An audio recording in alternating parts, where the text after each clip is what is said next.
Well, thank you very much for inviting me to speak about modern workplace learning. Well, I think you will agree that 2020 was an extraordinary year. Lockdown has meant that the world of work has rapidly changed. And although some people are returning to the workplace, it's likely that for many people, remote working will continue to take place. And I think this does provide organisations with a great opportunity to rethink their whole approach to learning and development, and for L&D teams to reconsider their whole role in the organisation too. So in this short presentation, I want to consider first how people are learning today, and then think about what this tells us about what a new approach to workplace learning might look like. So let's start by considering a very basic question. What do we mean by learning? Well, the dictionary definition of learning is the acquisition of knowledge and skills through study, experience, or being taught.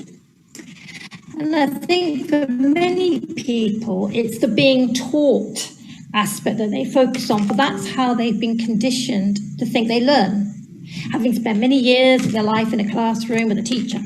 So it's inevitable that organisations also focus on training as the main way to enable people's learning in the workplace.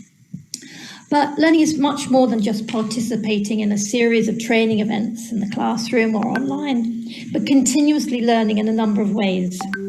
So what are those ways? Well, for the last 14 years, I've been carrying out a top tools for learning survey. And this has revealed not only the most popular tools for learning, but also some interesting features about how and why people learn today. In particular, it's become clear to me that people learn in four main ways that I call the 4 Ds of learning.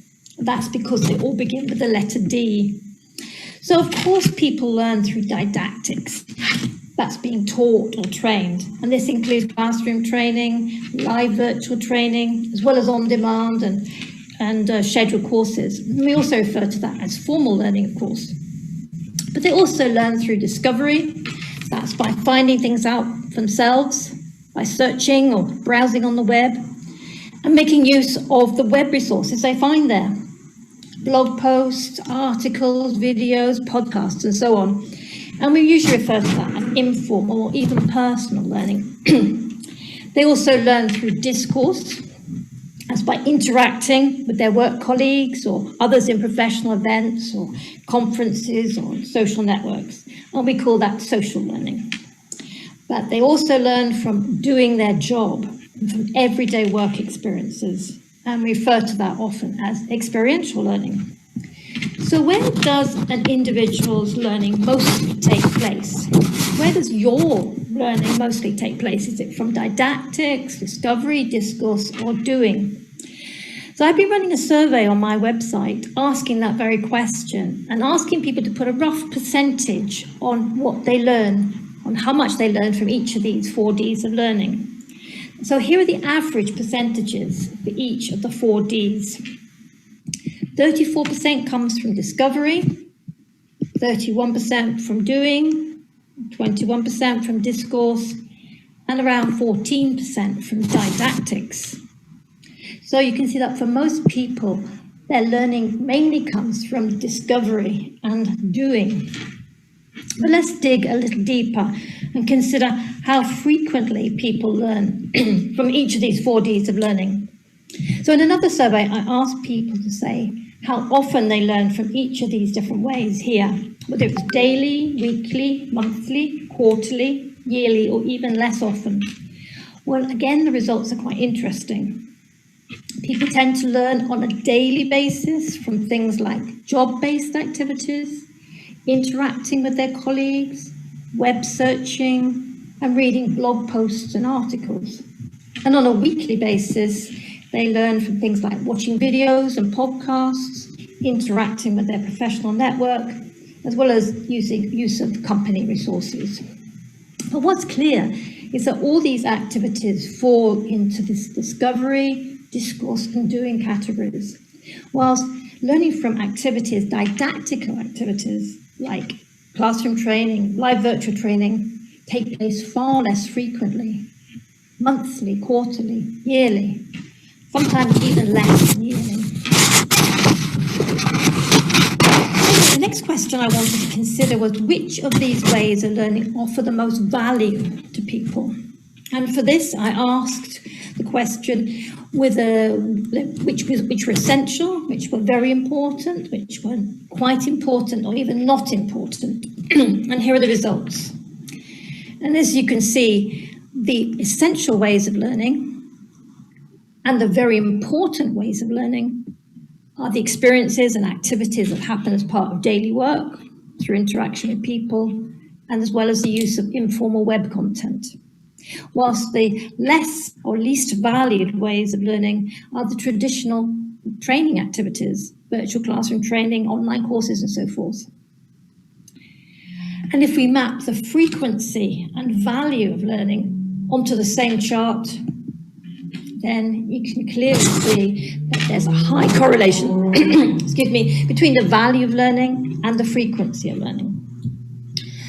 So it seems to me that there is clear need for a new approach to workplace learning. It's not going to be enough just to digitize the training experience. It requires a whole new mindset and culture about workplace learning. And I call this modern workplace learning. And there are three key principles of modern workplace learning. The first one is that in the workplace, the primary role of employees is workers rather than learners. You know, they go to work, whereas, you know, students go to school or college to learn. So there's a difference there. And if we tend to call our people learners, then this just reinforces this traditional way of learning or training. So in the context of today's workplace, I think we need to always consider them as workers or as individuals rather than learners. Secondly, you know, we need to be clear that learning is not a product. You can't design it, you can't deliver it, you can't manage it. You can design training, you can deliver training, but it's not the same thing. Learning is much more than just training, as we've seen, and it happens in many informal and non-designed ways. So thirdly, then, what we need to do is enable and support all these ways of learning to build a continuous learning culture in the organisation. Now, you're probably thinking, L&D can't do all of this, and that's true. They can no longer provide, manage everything everyone needs to do their job or to prepare themselves for the future. So in the modern workplace, learning and development is no longer L&D's sole responsibility, it's everyone's responsibility. Individuals will need to become much more self-sufficient and self-reliant. They'll need to take much more responsibility for their own continuous self-improvement and development to stay relevant in their jobs. And they'll also need to recognize that they learn every day through problem solving, experimentation, working with others, asking questions, talking to experts, learning from their mistakes, and so on. Every day is a learning experience. So in summary then, individuals lie at the center of organizational learning and development. Managers, however, are the key to building a successful continuous learning environment at work. And they too need to take more responsibility for the growth and development of their people in the daily working lives. And they not just pass this off to L&D departments. They need to do much more to support their teams, to learn from their job. And as for L&D, well, of course, they need to still do some training, but their work will now need to be much more about building, enabling, and supporting this continuous learning culture in the organization. Firstly, by supporting individuals and helping them self-learn and self-develop, rather than just being gatekeepers to learning. And they'll need to work and support with managers in a capacity as an advisor, rather than just a course order taker. So what does this actually mean in practice? Well, I think it means thinking about workplace learning much more broadly. And so for the remainder of this short presentation, I want to highlight very briefly some of these aspects. If you want to follow them up and look at them in more detail, I'll provide a link at the end where you can do so. So I'm going to start and consider each of these 4 Ds of learning, but I'm going to look at the individual's activities as well as the managers and the L&Ds, and I'm going to color code them so you can see the difference between them.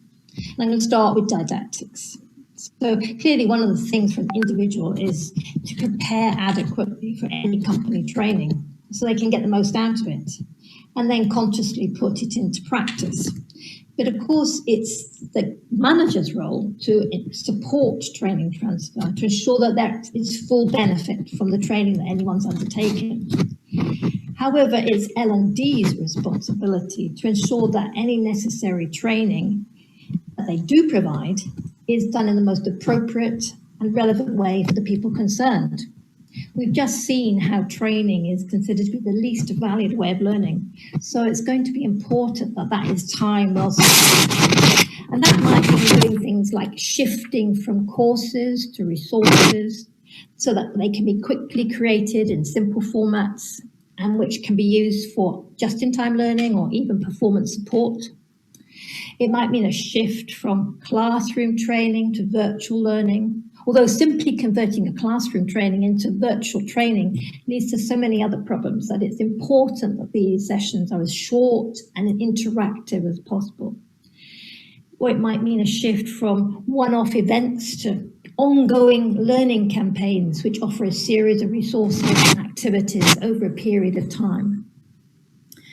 But in order to move from a one-size-fits-all approach to training, then it's time for individuals to start taking responsibility for their own self-development. In fact, empowering individuals to make decisions about their own professional goals, aligned with business goals, and how they can address them themselves brings substantial benefits to both sides. This won't mean just taking endless courses, but making good use of informal learning opportunities. And one way for them to do this is for individuals to build a daily self-learning habit. So they spend, say, just 20 to 30 minutes a day doing something for themselves.